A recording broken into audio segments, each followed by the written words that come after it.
Bismillahirrahmanirrahim. Kita belajar dari dasarnya dulu sehingga punya argumentasi yang kuat untuk bacaan ini. Yang pertama di Al-Baqarah, Quran surah kedua. Quran surah 2 ayat 45 sampai 46. Ini dikuatkan lagi di Quran surah kedua ayat 153. Ini inspirasi tentang Al-Fatihah ini itu nanti terjadi kisah yang sangat panjang sekali, tidak langsung tapi di posisi yang sama. Ada di Quran surah ketiga ayat ke-38 sampai 39, kisah Nabi Zakaria alaihissalam. Sudah? Oke. Hadisnya terkait keistimewaan ini ada di hadis riwayat Muslim, Imam Muslim, nomor hadis ke-806. Di topik nomor ke-6, subtopik nomor 43. Riwayatnya dari Ibnu Abbas radhiyallahu taala anhuma. Jadi ada 44 topik di Sahih Muslim, ini topik yang ke-6, subtopik yang ke-43, nomor 806, rawinya Ibnu Abbas, posisi paling kiri agak ke atas sedikit. Sudah? Baik, saya tidak menuntut Anda menghafal. Saya ingin menyampaikan bahwa apa yang akan kita bahas, kita punya dasarnya. Itu poinnya, ya. Oke, kita mulai dari sini.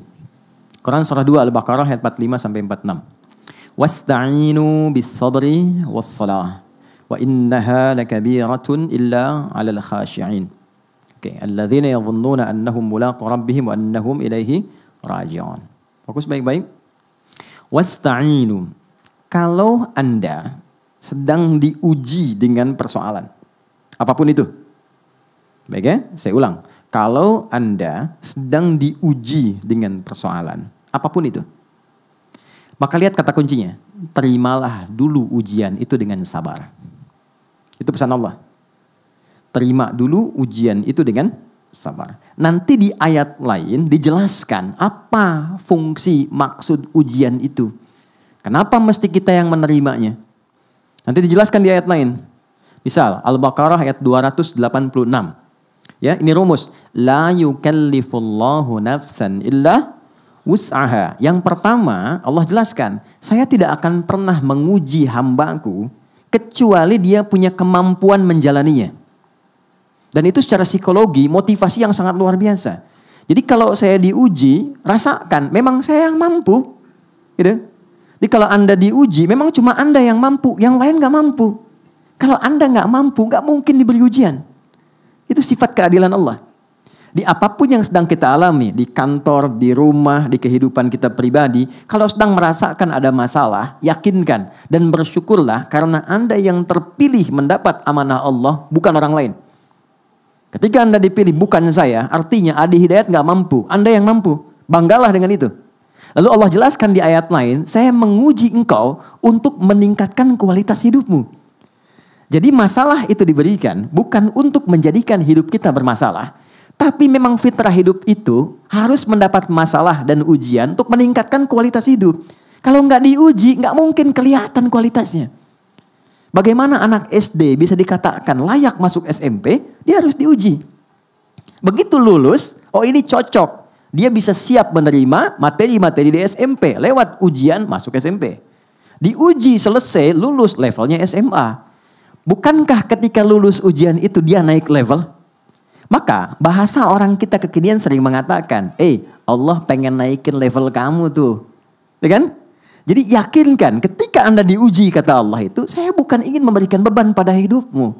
Tapi ingin meningkatkan kualitas hidupmu. Dan gak mungkin saya kasih kalau engkau gak sanggup. Itu poin pertama. Jadi berbahagialah, gak harus bikin status. Memang cuma aku yang sanggup. Tapi hatinya rapuh gitu.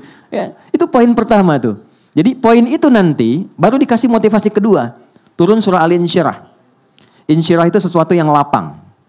Yang enak. Kalau sedang diuji pengen lapang, pengen bagus, lapangkan hatimu. Sehingga bebannya gak terlampau banyak. Ada seorang anak muda konsultasi ke orang syekh. Ke seorang syekh, dia tinggal di pinggir danau. Dia berkata, saya punya masalah gini gitu, rumit saya. Syekhnya gak banyak cakap, dia ambil tangannya, kemudian di bawah, lalu disiapkan ada garam, ya dengan satu mangkuk di bawah. Garam semangkuk, dia bawa gelas satu. Duduk di pinggiran danau itu, singkat sekali, dia katakan, ini ambil airnya. Begitu diambil, Syekh ini mengambil segenggam dari mangkuk, dimasukkan ke gelas tadi yang bercampur dengan air segar, ngambil baru dari danau. Kocok begini minum. Mulanya nggak mau. Asin, minum aja dulu. Begitu diminum, baru dimasukkan, dia muntahkan lagi. Kenapa? Asin. Oh, sekarang begini. Apa yang terjadi? Dilempar semua semangkok ke danau itu. Setelah itu ditunggu, diambil lagi airnya sama minum. Gimana rasanya? Segar. Problemnya bukan di garamnya, problemnya di hati kamu. Kalau hati kamu itu tidak seluas danau ini, cuman segelas tadi itu, maka sekecil apapun persoalan, itu akan selalu asin dan berat untukmu. Tapi kalau engkau lebarkan hatimu dengan begitu luas, maka masalah berat pun tidak akan pernah memberikan kesan pada jiwamu. Mungkin itu yang menginspirasi sinetron dulu, Hati Seluas Samudra itu ya. Itu kan gak mudah gitu. Saya hafal saya itu kalau dulu ada yang acara bagus-bagus, itu memori saya langsung nangkap. Sidul anak sekolahan itu saya sampai hafal tuh. Sampai nomor kendaraannya tuh. Oplet tuh 1053, silahkan cek. Sarah itu Cornelia Agatha, itu 2687 ALT. Saya tahu itu. Si Roy yang musuhnya yang botak itu, 2007 itu platnya. Anda kalau gak percaya cek aja, googling cek dulu ya. Kenapa nyambung ke situ ya? Balik sini. Oke. Jadi saya mau katakan sekali lagi, lapangkan dulu. Nah, melapangkan hati sehingga nyaman merasakan sesuatu, itu insyirah namanya. Insyirah. Nah, di surat Al-Insyirah itu yang turun setelah Ad-Duha, itu ada kalimat begini. Inna ma'al usri usra. Fa inna ma'al usri, gampangnya begini, alam nashrah laka sadra. Hei Adi Dayan, kan kamu udah hidup sekian puluh tahun. Banyak kesenangan kamu dapatkan. Apakah dengan kamu mendapat masalah sekarang hilang semua kesan-kesenangan yang lalu? Lapangkan hatimu. Alam nasyrah laka sadrak. Bukankah aku sudah berikan hati yang lapang? Kata Allah, bukankah aku sudah berikan hati yang lapang? Kenapa engkau sempitkan? Tuhan sudah melapangkan. Kenapa Anda sempitkan? Wa wada'na kawizr alladhi anqadha dhahra. Kalau hatimu engkau lapangkan, beban seberat apapun yang engkau rasakan membebani dirimu, anqadha dhahrak itu kayak Anda ngangkat barbel ya, ke bagian tubuh itu, di pinggul Anda kemudian pikul itu kan semua bebannya ke kaki ya. Nah itu kata Allah, kalau hati Anda lapang, masalah yang membuat Anda gelap sampai sulit berjalan ke kaki pun itu akan lapang. Caranya bagaimana ya Allah? Inna ma'al usri, tanamkan, katakan pada dirimu, di balik semua persoalan pasti ada solusi. Makanya kalau sedang punya masalah, rasakan, alhamdulillah Allah mau naikin kualitas hidup saya. Alhamdulillah ya Allah, engkau pilih saya bukan yang lain. Alhamdulillah ya Allah, pasti selesai. Pasti ada solusinya. Itu secara psikologis kuat. Dan itu kita punya ayatnya, yang pakai itu, Jepang pakai itu, Korea pakai itu. Jadi di psikologi itu gini, kalau ada kita punya tekad mengentaskan sesuatu, ungkapkan. Dituliskan tuh setengah, tapi kalau diucapkan makin kuat tekadnya. Dulu tahun 90-an ada Benteng Takeshi itu ya. Masih ingat gak? Sore 4:30 kan acaranya kan. Ini Benteng Takeshi itu dia mau naklukkan pakai tank kan. Masih ingat gak pemandunya bilang? Ya, kamu bisa, kamu bisa, kamu bisa. Berkali-kali didoktrin begitu. Sampai dia berusaha dan bisa. Dan sekarang Korea praktekkan. Setiap anak TK, SD, baris, dia harus katakan lebih dari Nippon, lebih dari Nippon. Harus lebih dari Jepang. Dia tempatkan, ini yang pernah jajah saya. Kita harus lebih daripada itu. Maka yang terjadi, Jepang bikin Honda, dia bikin Hyundai. Kan? Jepang bikin ini, dia bikin itu. Jepang ke Piala Dunia, dia pun harus masuk. Itu motivasi. Kita tiap hari punya itu. Kamu pasti bisa. Ini pasti selesai. Gak ada masalah yang gak ada solusinya. Tiap hari. Dan menariknya, 17 kali doktrin itu ditanamkan dalam jiwa kita. Dalam sholat. Dalam sholat. Ya. Begitu kita memulai, kalimat Quran gampang. Wasta'inu bis-sabr. Kalau engkau punya persoalan, terima dulu. Dengan sabar. Sabar tuh formulasinya 3 tadi. Bukan diam. Sabar tuh 3 hal tadi turunannya. Ini pasti selesai. Tenang. Lewati dengan cara elegan. Lalu apa yang terjadi? Tidak ada satupun masalah kecuali ada solusi. Dan siapa yang memberikan solusi? Allah. Kita gak punya kemampuan. Kalau bukan Allah tetapkan, gak mungkin datang solusi.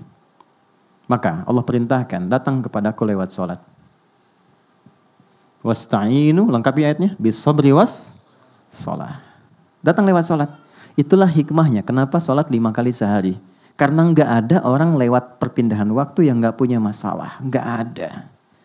Subuh ke zuhur. Sebentar lagi zuhur. Apa dikira nggak ada persoalan di sini? Ada. Ini wajah tenang begini, kadang senyum. Mungkin problemnya belum selesai. Itu kan? Saya pun demikian. Kita semua sama. Setiap kita pasti punya masalah. Karena di balik itu ada kualitas hidup kita. Maka Allah tidak ingin membiarkan masalah itu larut sehingga sampai terbawa dalam tidur. Maka apa yang dilakukan? Bawa dalam sholat. Jadi diperintahkan kita sholat itu untuk mengurai semua persoalan itu semua. Sehingga nyaman, tenang, dan muncul solusi. Itu poinnya. Maka lanjutkan ayatnya. Wasta'inu bis-sabri was-sholah. Itulah kenapa kita datang sholat. Kita minta, kita doa. Isinya doa semua. Untuk mengoneksikan. Dan menariknya, kalau belum yakin, imannya dipertanyakan. Turunlah Quran surah kedua ayat 153. Ini redaksinya sama dengan yang ini, tapi ditekankan dengan iman di depannya. Ya ayyuhalladzina amanu ista'inu bis-sabri was-shalah. Hei, apa kamu gak yakin? Katanya kamu beriman. Ya, dipanggil semua level iman. Dekat, menengah, jauh. 361 kali disebutkan di Quran. Kamu mau merasa iman lemah, iman menengah, iman kuat, tapi kan kamu beriman. Kalau kamu beriman, siapapun engkau.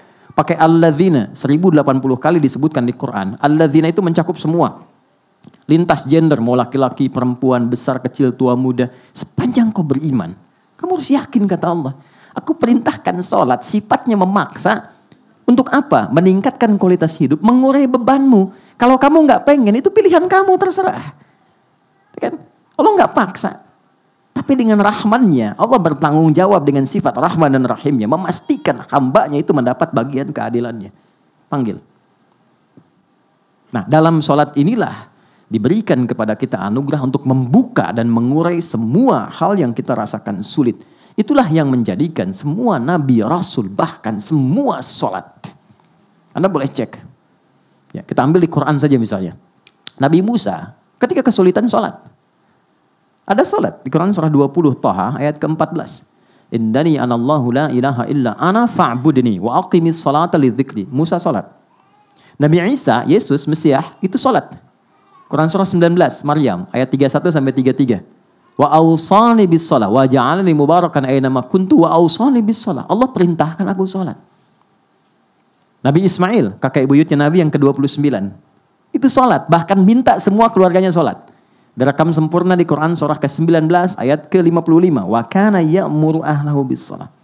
Jadi kalau kita mau urutkan, apalagi sampai ke Nabi Muhammad SAW, sampai ke Nabi Adam, semua sholat teman-teman. Muhammad SAW bin Abdullah, bin Abdul Muttalib, bin Hashim, bin Abdul Manaf, bin Qusay, bin Murrah, bin Kilab, bin Ka'ab, bin Ghalib, bin Fihir, bin Malik, bin Nadar, bin Kinana, bin Khuzaimah, bin Mudrikah, bin Ilyas, bin Nizar, bin Mudar, bin Ma'ad, bin Adnan, bin Addi, bin Adri, bin Muqawwam, bin Nahur, bin Tarikh, bin Ya'rub, bin Yasjub, bin Nabit, bin Ismail alaihissalam, bin Ibrahim alaihissalam, bin Azar, bin Nahur, bin Abir, bin Kinan, bin Rafahsyad, bin Sam, bin Nuh alaihissalam, bin Mikhlail, Matusyalah, bin Kinan, bin Anwas, bin Fis, bin Adam alaihissalam. Coba ulangi.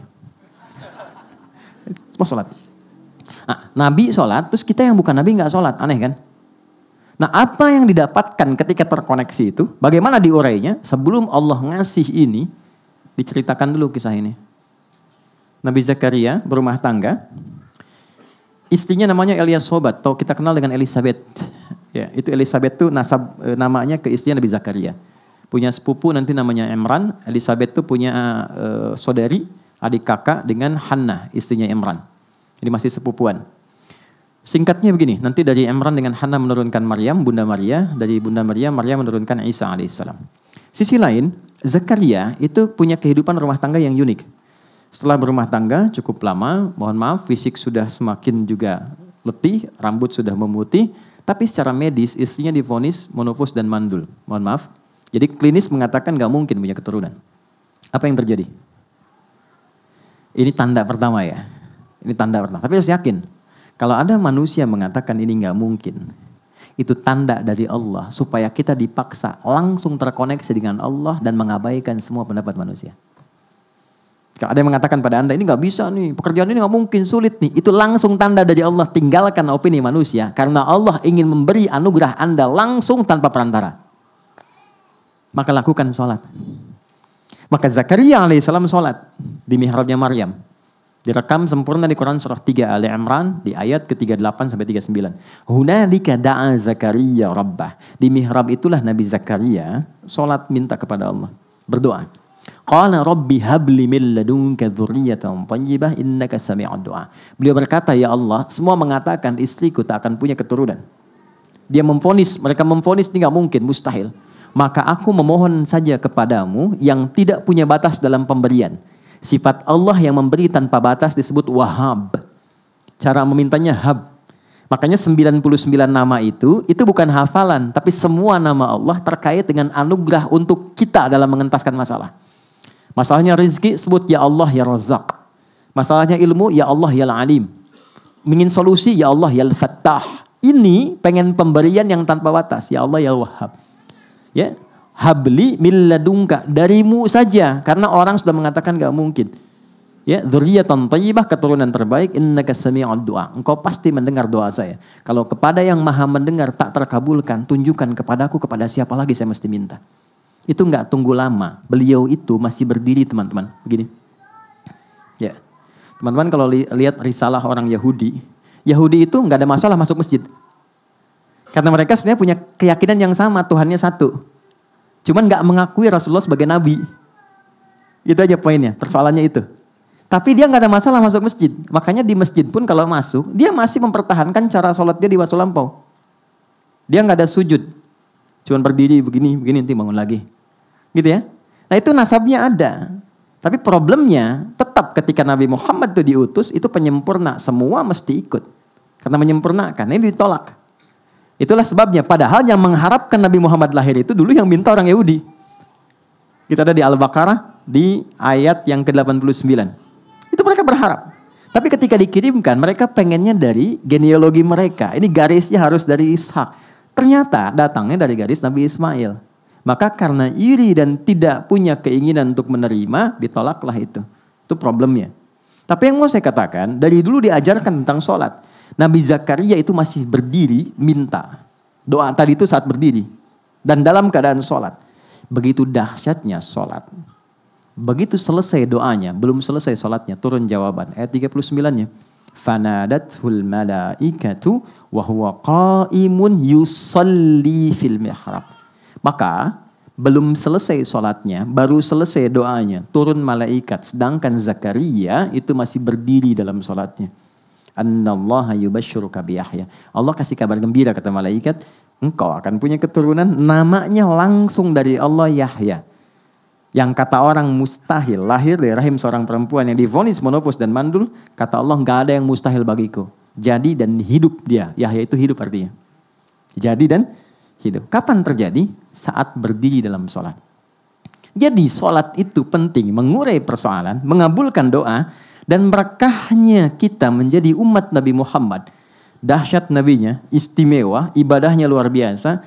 Kalau Nabi Zakaria berdoa langsung dikabul, kita umat Nabi Muhammad belum sholat, sudah Allah tunggu mau minta apa. Dan sejak berdiri. Makanya gak ada satupun sahabat ingin mengerjakan sesuatu. Kecuali ketika mereka sholat, dapat jawaban. Imam Al-Bukhari tadi, nulis Sahih Al-Bukhari, 7.000 hadis kurang lebih. 97 topik, itu ditulisnya, setiap nulis satu sholat dulu. Ditulis di Masjidil Haram di Mekah, selesai di Masjid Nabawi, selama 16 tahun. Setiap mau nulis, sholat 2 rakaat, baru nulis. Sholat, baru nulis. Dan ulama-ulama hebat kita, Al-Kindi, Al-Farabi, Al-Ghazali, Al-Khawarizmi, Al-Battani, itu rata-rata, sholatnya itu luar biasa. Yang saya mau katakan, perhatikan baik-baik, ini poinnya. Apa anugerah bagi umat Nabi Muhammad? Teman-teman, Nabi Zakaria tadi dikabulkan dalam sholatnya posisinya apa? Berdiri. Kita dipanggil oleh Allah sejak masih berdiri. Datang. Diminta. Kamu punya masalah? Terima dengan sabar. Lalu datang sholat kepadaku. Wasta'inu. Ini kalimatnya. Ta'inu. Wasta'inu. Terimalah dulu masalah, terus minta kepadaku, minta. Kalau kita ingin rubah, ya Allah kami minta sekarang kepadamu. Engkau perintahkan kami ibadah, sholat, kami lakukan. Dan sekarang kami minta, Kami minta itu robah katanya dari kata perintah jadi bentuk permohonan. Jadi nasta'in. Jadi itu perintah Allah, ini jawaban kita. Nasta'in. Nasta'in. Nasta'inu. Kalau kita katakan, ya Allah engkau perintahkan, sekarang kami minta kepadamu. Hanya kepadamu. Seperti engkau perintahkan. Maka tambahkan kata iyyaka di depannya. Iyyaka nasta'in. Allah minta kan? Salat, ibadah kepadaku. Lalu kita katakan, kami ingin ibadah ya Allah, kami menyembahmu. Maka robah kalimatnya menjadi na'bud. Dan tambahkan iyyaka di depannya. Iyyaka na'budu wa iyyaka nas. Saya tanya, kita membaca itu enggak dalam salat? Baca kan? Dalam ruku atau sujud? Dalam berdiri. Bukan ruku dan sujud, dalam berdiri.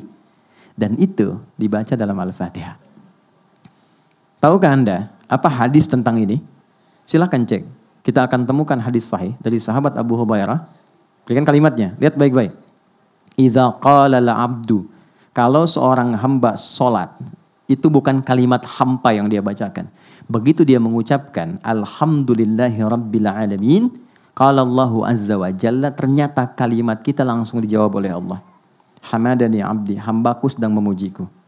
Wa idza qala al-'abdu ar-rahmanir rahim, kalau hambaku berkata ar-rahmanir rahim, qala Allahu azza wa jalla, Allah menjawab hambaku sedang memujiku. Asna alayya 'abdi. Ketika hamba berkata maliki yaumiddin, Allah menjawab majjadani 'abdi, hambaku sedang mengagungkanku. Perhatikan kalimatnya. Ini kuncinya. Wa idza qala al-'abdu iyyaka na'budu wa iyyaka nasta'in.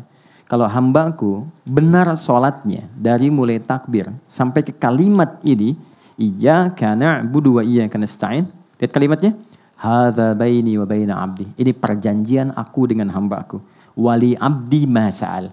Apapun yang hambaku minta sekarang untuk mengurai hajatnya, sepanjang itu maslahat untuknya, aku kabulkan saat ini juga. Itu Al-Fatihah. Jadi ini dahsyat teman-teman. Bukan formalitas. Makanya Al-Fatihah itu dibikin gampang sekali untuk umat Islam. Mau orang Arab, yang non-Arab, ini paling gampang. Ini. Karena saat diminta baca, itu bukan sekedar formalitas rukun sholat, bukan. Di balik itu ada anugerah yang besar. Dan dahsyatnya ini hanya diberikan pada umatnya Nabi Muhammad SAW, tidak pada yang lain. Keterangannya ada di hadis Muslim, nomor hadis 806. Rawinya Ibnu Abbas, subtopik nomor 43, topik nomor 6. Singkatnya, kata Nabi, aku tiba mendengar suara terbuka, pintu terbuka dari langit, turunlah malaikat Jibril. Singkatnya mengatakan, Muhammad kau diberikan 2 cahaya yang tidak diberikan oleh pada nabi-nabi sebelum kamu. 2 cahaya itu adalah 2 ayat terakhir surah Al-Baqarah, ayat 285 dan 286, serta Al-Fatihah. Belum selesai hadisnya. Tidaklah dibacakan setiap hurufnya, kecuali setiap hajat umatmu itu akan dikabul. Setiap permintaanmu akan dikabulkan. Ini yang menjadikan Al-Fatihah sering kita bacakan. Baik dalam sholat ataupun di luar sholat. Sekarang kita terkoneksi dengan Allah. Minta di hadapannya. Yang dibacakan perintah Allah. Jalurnya lewat Nabi. Janji Allahnya sudah pasti. Problemnya kenapa yang kita minta kadang belum terkabul? Harusnya otomatis. Nah inilah di sini kemudian titik kita belajar. Boleh jadi cara membaca kita tidak seperti cara baca orang dulu. Orang sakit dibacain Al-Fatihah sekali sembuh. Kan masih ingat seorang kepala suku tersengat kalajengking. Kalajengking Arab loh. Terus sengat, terus diobatin, gak dapat, malah sekarat. Dia tanya pada rombongan sahabat, adakah yang bisa menyembuhkan? Mereka mengatakan Allah yang menyembuhkan. Tapi kami bisa mencoba. Begitu dipanggil, dibacakan Al-Fatihah. Sekali baca. Sekali baca. Dengan izin Allah, sembuh. Bukan karena bacaan, bukan karena dia memulai, tidak. Tapi ketertautan koneksinya dengan Allah itu begitu tinggi. Dibacakan, sembuh. Dikasih hadiah kambing banyak, dibawa ke Nabi. Iya, mental sahabat tuh, mereka takut tuh gratifikasi. Itu betul, itu ada dalam babnya tuh, takut. Dibawa ke Nabi untuk laporan, ya Rasulullah, terjadi begini tadi, kami dikasih kambing, halal enggak katanya? Halal enggak? Takutnya disangka jualan ayat dapat sesuatu gitu kan. Itu kesannya dalam sekali. Makanya di Quran, seperti saya, kami para pengajar itu nggak boleh kita orientasi materi. Wala tamnun tastakthir. Guru yang baik itu bukan guru yang ketika datang meminta tarif. Itu kata Quran. Makanya saya tanyakan Mas Dimas dan kawan-kawan. Dari sejak saya ngajar, saya larang Anda memberikan apapun. Saya menjaga spirit ayat itu. Jangan pernah, motivasi nanti hilang. Ya, dari mana Allah berikan sisi lain. Tapi yang paling menarik adalah begitu dikasihkan, Nabi pertanyaannya, dari mana kamu tahu keistimewaan surat itu yang bisa dipakai meruqyah? Artinya kalau ada yang nggak sanggup lagi secara medis kan mintanya kepada Allah.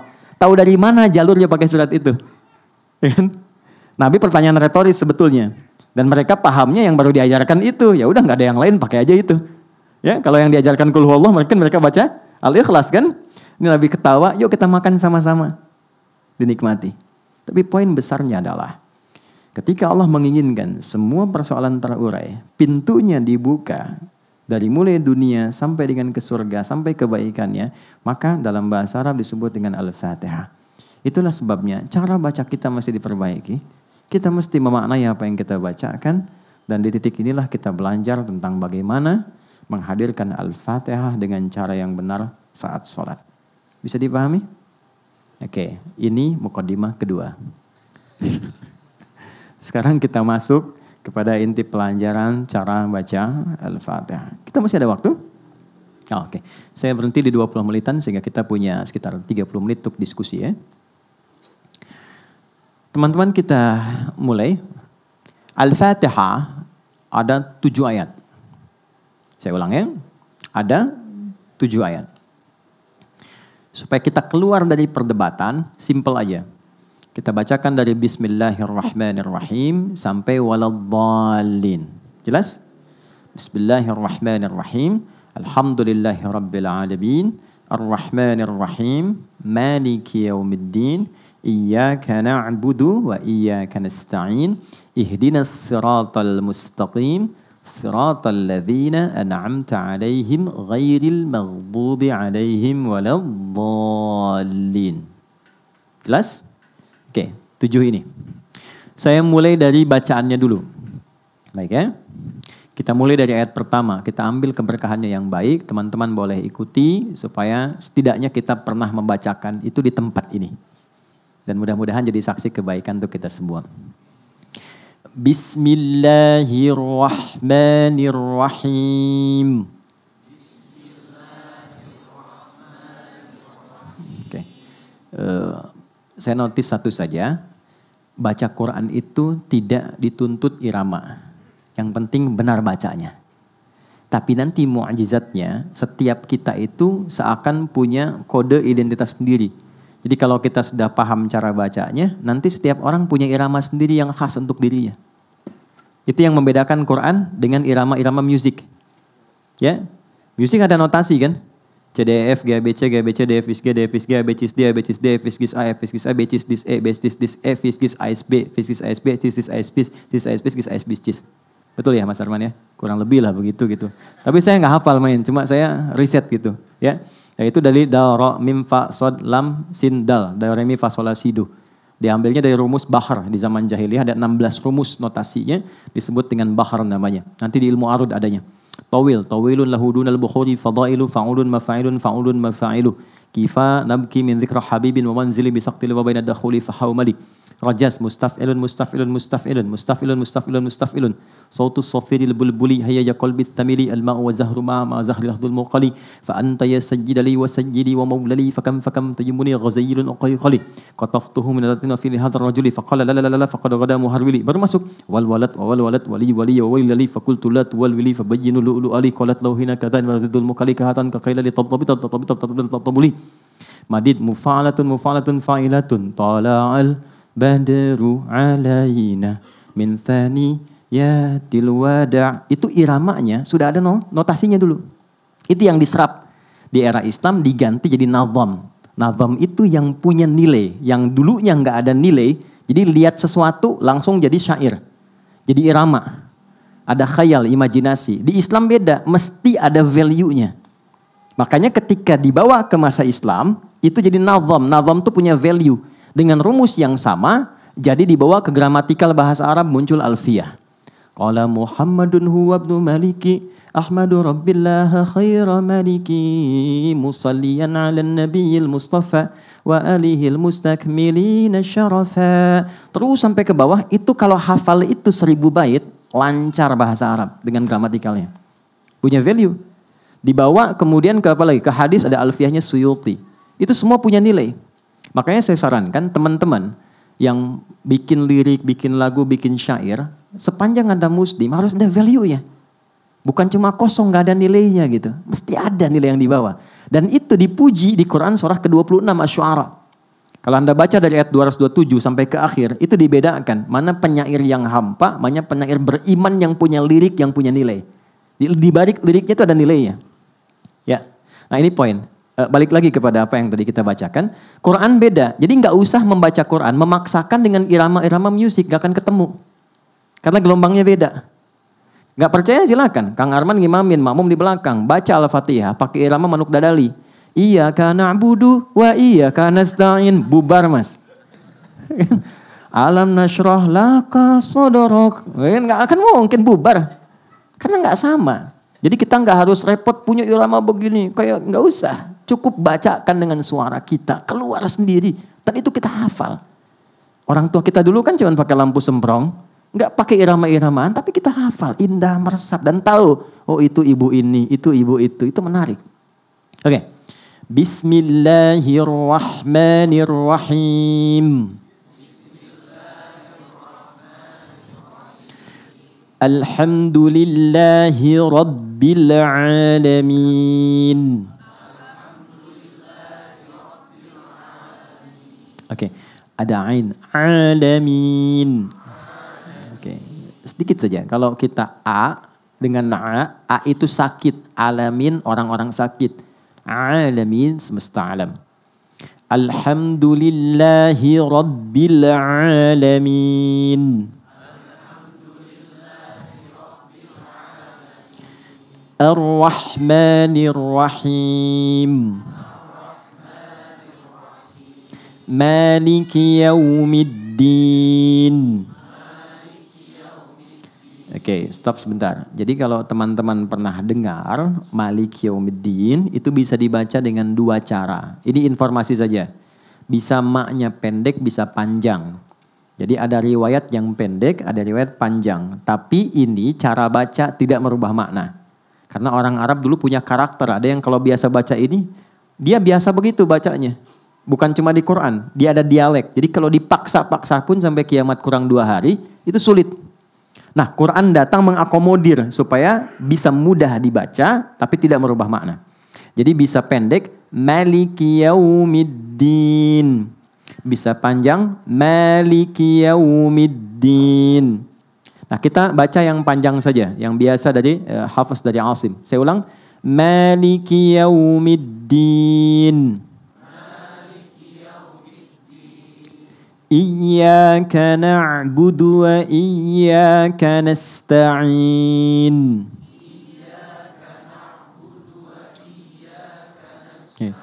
Bukan iya tapi iya a.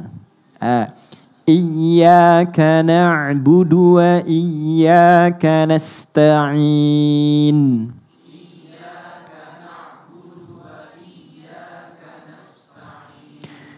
Ihdinas siratal mustaqim.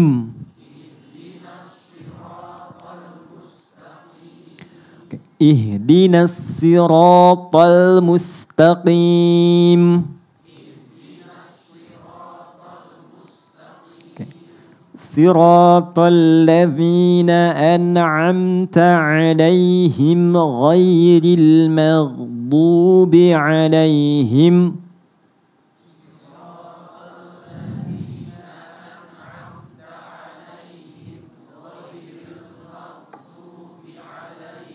Oke, itu kalau mau dipotong, bagusnya sampai situ. Karena nanti suka ada yang baca begini. Siratal ladzina an'amta 'alaihim. Ada yang disitu kan? Ghairil maghdubi 'alaihim waladdallin.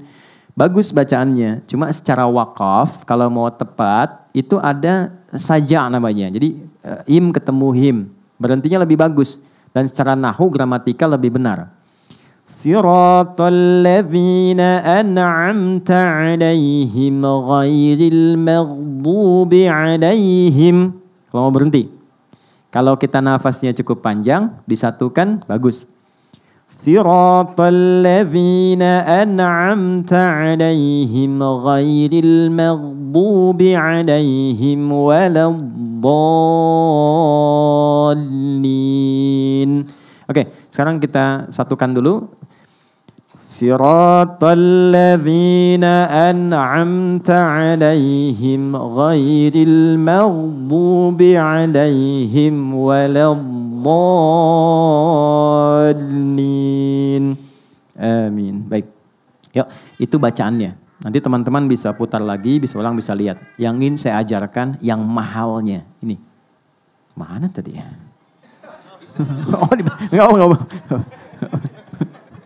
Maknanya. Semoga Allah ampuni dosa-dosa kita ini. Yuk kita mulai. Kalau kita ingin dibuka oleh Allah, ini tolong fokus karena ini yang paling penting ya. Semua sifat-sifat kebaikan, pintu-pintu kemuliaan yang merubah kehidupan kita. Maka yang pertama, pahami Al-Fatihah, pembuka segala kebaikan. 1. Bismillahirrahmanirrahim.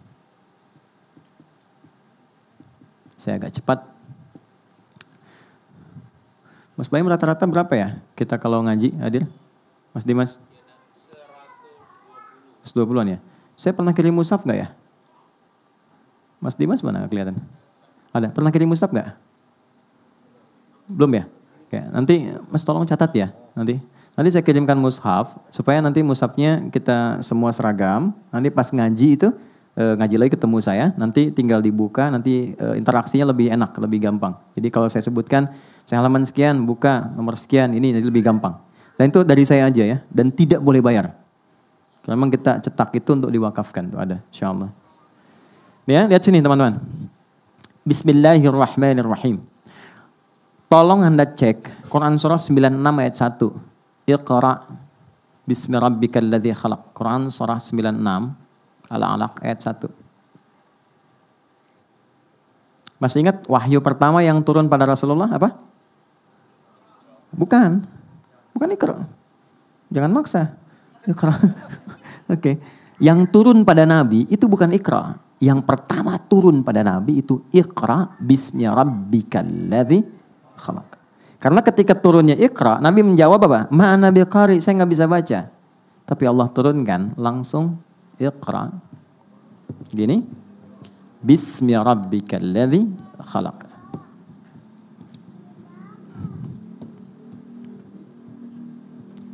Oke? Tenang. Lihat sini. Mohon izin ya, biarin aja Mas. Ya.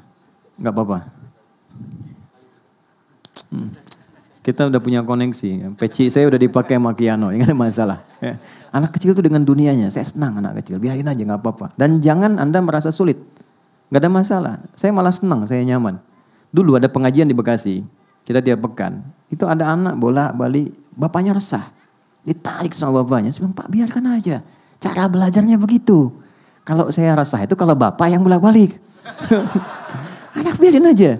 Justru saya akan buktikan pada Anda, anak itu bisa lebih kuat 2 kali belajar dari orang tua. Saya tanya, sayang, saya bilang, tanya kan. Coba apa yang Ustaz tadi bilang. Dia ulangi dari awal sampai ke titik saya berhenti tadi. Nah itulah saya bilang, sudah biarkan saja dengan dunianya. Balik, tapi anak itu mengerti. Kemudian dia keluar, dia bermain. Dan dia belajar. Ya, dan kita balik sini. Iqra bismi rabbikal ladzi khalaq. Teman-teman mohon sabar. Karena saya akan mengurai Al-Fatihah. Itu agak sedikit detil. Setiap ayatnya. Jadi mungkin kita punya beberapa edisi ke depan untuk membahas. Kita mulai dari yang pertama. Begini cara bacanya. Saya akan mulai ke wahyu pertama dulu. Singkatnya, Nabi gak pernah sekolah, gak pernah belajar, gak punya guru, dan gak pernah bikin syair. Supaya tidak dituduh di kemudian hari bahwa Quran rekayasa Nabi Muhammad SAW. Sifat semua itu disebut ummi. Ummi itu yang terlahir seperti ibu melahirkannya. Punya sifat yang baru seperti dilahirkan. Ada nggak orang baru lahir udah bisa baca? Kan nggak ada kan? Oke, jadi punya sifat ummi, nggak bisa baca, nggak ada guru, nggak pernah belajar. Dikonfirmasi kemudian ketika wahyu pertama turun, malaikat mengatakan Iqra, kamu baca. Apa jawab Rasulullah? Ma ana biqari. Saya betul-betul nggak bisa baca. Sekali lagi, Iqra. Ma ana biqari. Saya nggak bisa baca. Dikonfirmasi. Mudah bagi Allah mengatakan dan menanamkan pada diri Nabi Muhammad, aku sudah tanamkan, ikuti, selesai. Tapi konfirmasi lisan itu sebagai pembuktian sejarah bahwa Quran bukan rekayasa seorang Muhammad. Karena Muhammad pun ketika diberikan, beliau sallallahu alaihi wasallam mengatakan saya nggak bisa baca, saya nggak tahu. Maka yang ketiga dipeluklah oleh Jibril alaihissalam yang sedang menyamar jadi laki-laki, ya supaya mudah untuk didapatkan. Setelah itu merasa nyaman. Setelah merasa tenang, nah ini pentingnya. Kalau sedang ada persoalan, tenangkan dulu, jangan diteruskan diskusi, nggak selesai nantinya. Tenang, nyaman dulu, peluk dulu anak itu, sayangi dulu, baru bicara. Kalau sudah seperti itu, bahasa hati yang keluar. Sentuhlah ia tepat di hatinya. Maka ia akan jadi milikmu untuk selamanya. Gitu ya Mas ya? Saya tahu 11 Januari pintu surga, saya tahu itu. Ya, saya riset beberapa hal. Balik ke sini. Iqra. Tapi setelah itu apa? Bismi rabbikal ladzi khalaq. Allah mengatakan Muhammad, baca bukan karena engkau tidak punya guru yang mengajarkan engkau baca. Engkau tidak pernah masuk sekolah. Engkau tidak pernah belajar ini dan itu. Lakukan karena Allah. Yang merawatmu, menciptakan kamu aja begitu mudah. Memberikan kebutuhanmu. Apalagi cuma sekedar menanamkan kepada dirimu kemampuan untuk mengikuti bacaan. Biarkan Jibril yang bacakan. Allah yang tanamkan kepada jiwamu kemudahan menangkap bacaan itu. Lakukan poinnya karena Allah. Yang mau saya highlight itu ini. Lihat sini. Iqra bismi. Itu ada alifnya. Teman-teman silahkan cek. Begini tulisannya. Tapi di Bismillahirrahmanirrahim nggak ada alifnya. Begini tulisannya. Ini ada ilmunya. Nggak boleh sembarangan nulis Quran. Karena ada riwayatnya. Nggak percaya silahkan cek. Yang ini pasti ada alifnya begini. Yang ini tidak ada. Betul ya? Oke, sekarang kembalikan. Yang paling menarik, ini harokatnya kasrah. Kasrah itu nggak akan pernah ketemu alif. Alif itu pasangannya fathah. A, setiap ada huruf, ini misalnya fa nih. Ketemu alif begini, itu pasti fathah begini. Karena ini pasangannya. Alif itu untuk memanjangkan bacaan supaya panjang, lebih panjang dari sebelumnya. Jadi fa gitu. Tadinya pendek. Jadi ada alif untuk memanjangkan bacaan. Ya untuk melembutkan harakat, u untuk menggemakkan, banyak sifatnya. Ada rumusnya, ada hikmahnya. Nah ini menariknya, kenapa ini panjang harakatnya masih kasrah?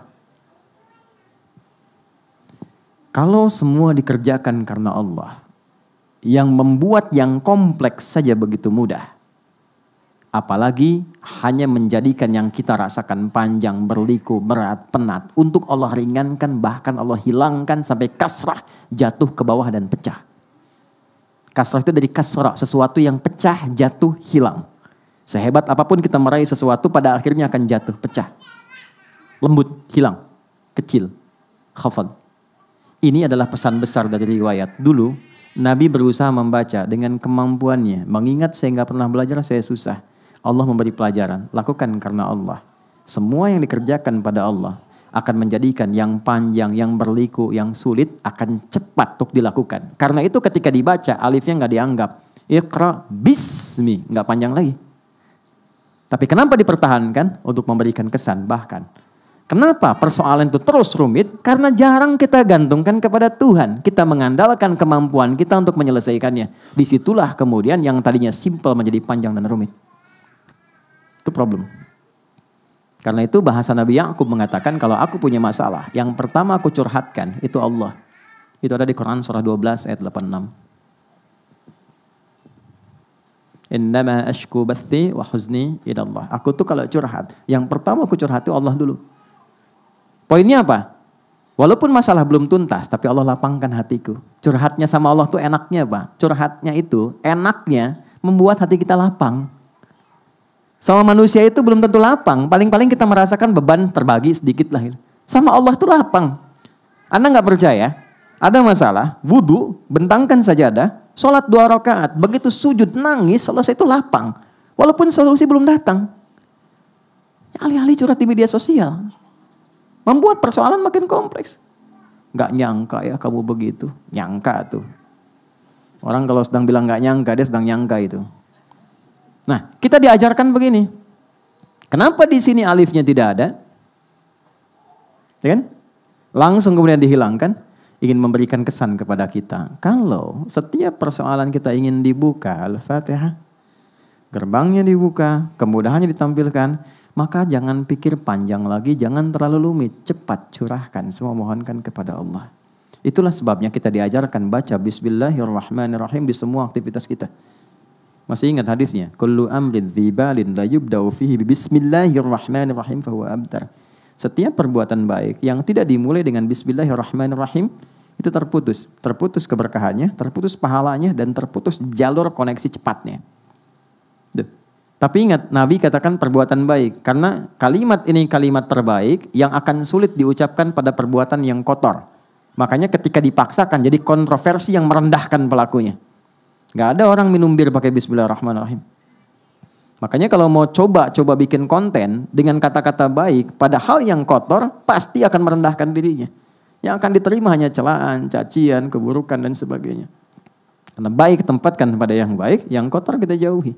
Ini poinnya. Nah, yang lebih besarnya adalah ba, saya rinci. Ba itu ada 14 fungsinya dalam bahasa Arab. Ada kitab bagus sekali buku, judulnya Mughnil Labib an Kutubil A'arib. Ya, itu dia menguraikan semua makna huruf dari alif sampai ya. Ba itu ada 14. Ada orang kita ikut PhD di Timur Tengah. Dia cuman bahas huruf ba.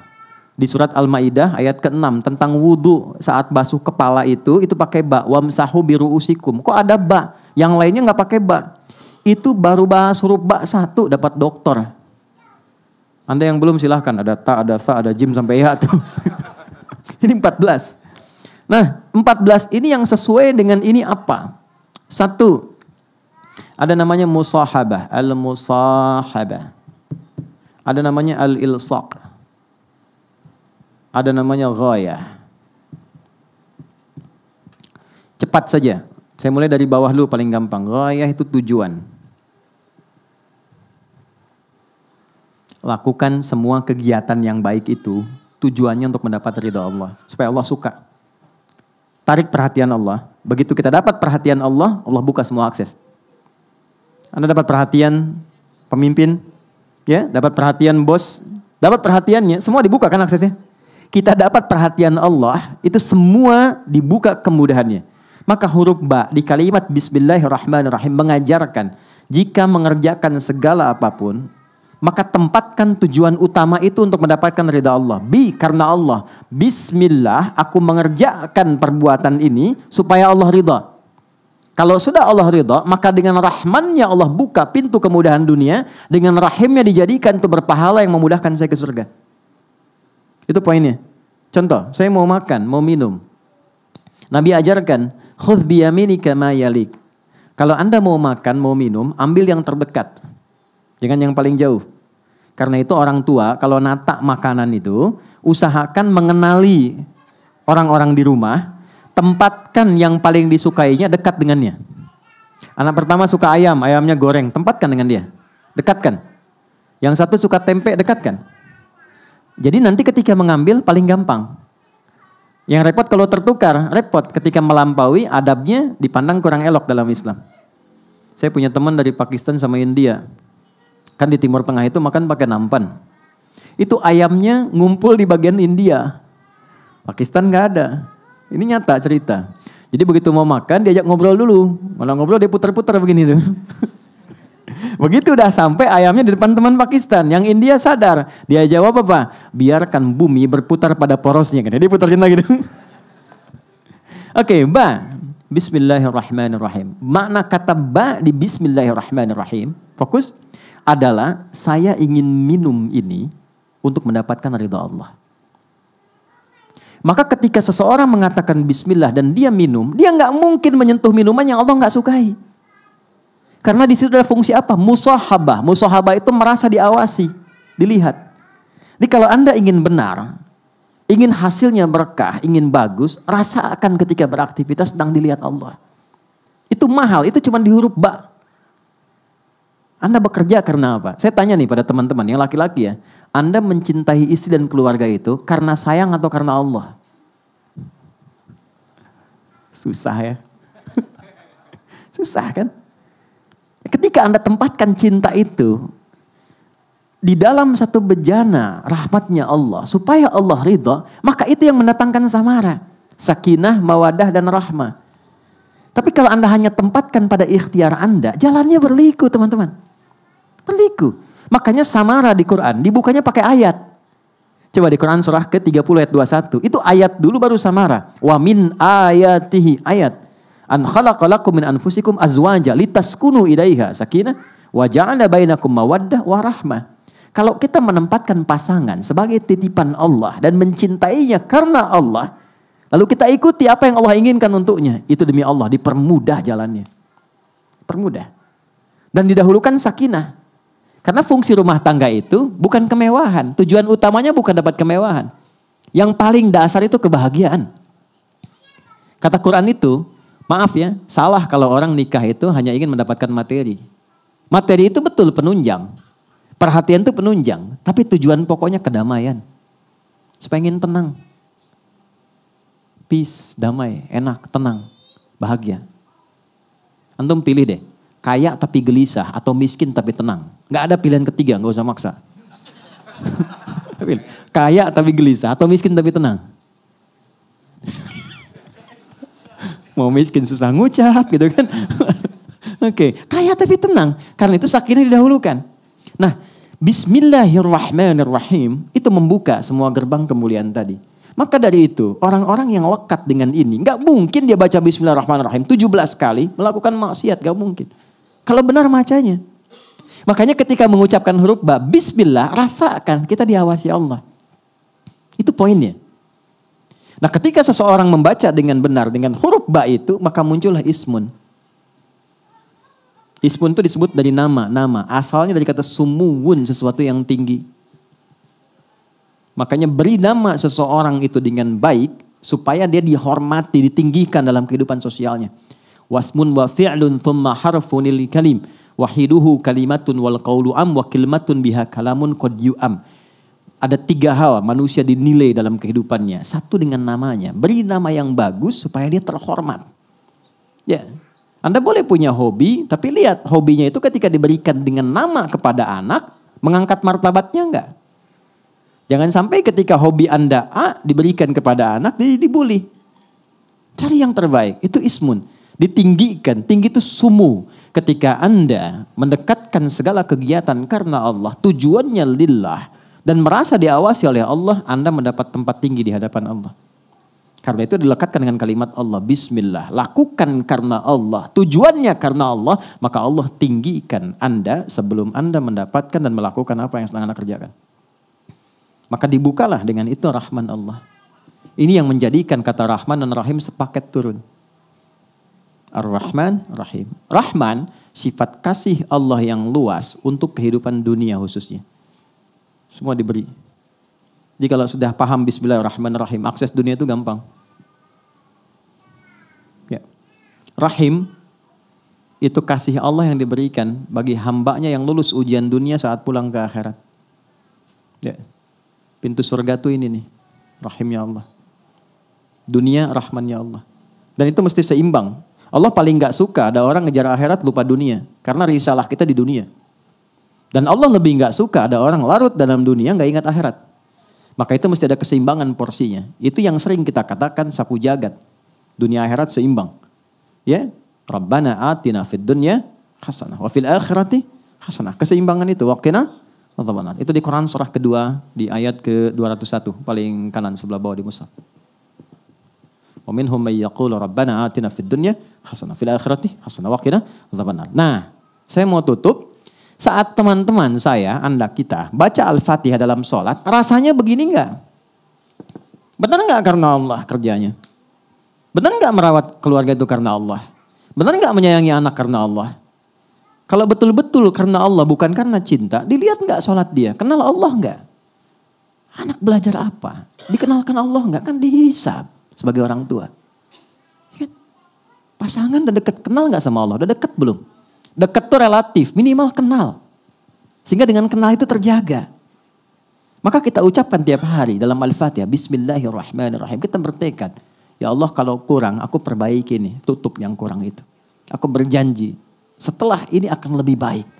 Pekerjaan lebih benar, lebih engkau ridhai, lebih mendekatkan dengan dirimu, membuat aku lebih terukur sampai pulang kepadamu. Itu poinnya. Kalau kesadaran itu tiba, begitu Anda sampai pada kalimat iyyaka na'budu wa iyyaka nasta'in, itu langsung jawaban turun. Hadza baini wa baina abdi wa li abdi mas'al. Ini perjanjian antara hambaku dengan aku.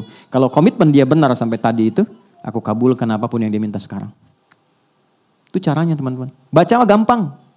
Baca gampang sekali. 19 huruf, setiap hurufnya 10 kebaikan, dapat selesai. Pahala dapat, tuntas tugas. Tapi poinnya dapat nggak? Value-nya terasa nggak? Jadi gitu. Nah, kita baru Bismillahirrahmanirrahim. Untuk sampai ke iyyaka na'budu masih ada alhamdulillahirabbil alamin, masih ada ar-rahmanir-rahim, masih ada maliki yaumiddin. Itu tapak-tapak jalannya. Saya tidak ingin buru-buru, saya menginginkan ini dulu selesai. Kalau kita sudah paham ini, baru kita akan dievaluasi oleh Allah. Allah mengevaluasi kita dengan kalimat alhamdulillahirabbil alamin. Ketika kita sadar, kenapa akhirnya ini diulang ar-rahmanir-rahim? Ya, nggak ada pengulangan di Quran. Kenapa ini muncul lagi? Karena ada dampak kesadaran di ayat yang kedua alhamdulillahirabbil alamin. Barulah kita agungkan Allah setelah sadar Allah Maha Agung Maha Besar. Disitulah turun kalimat iyyaka na'budu wa iyyaka nasta'in. Nanti alhamdulillah sampai ke maliki yaumiddin kita akan kaji kembali di sesi berikutnya.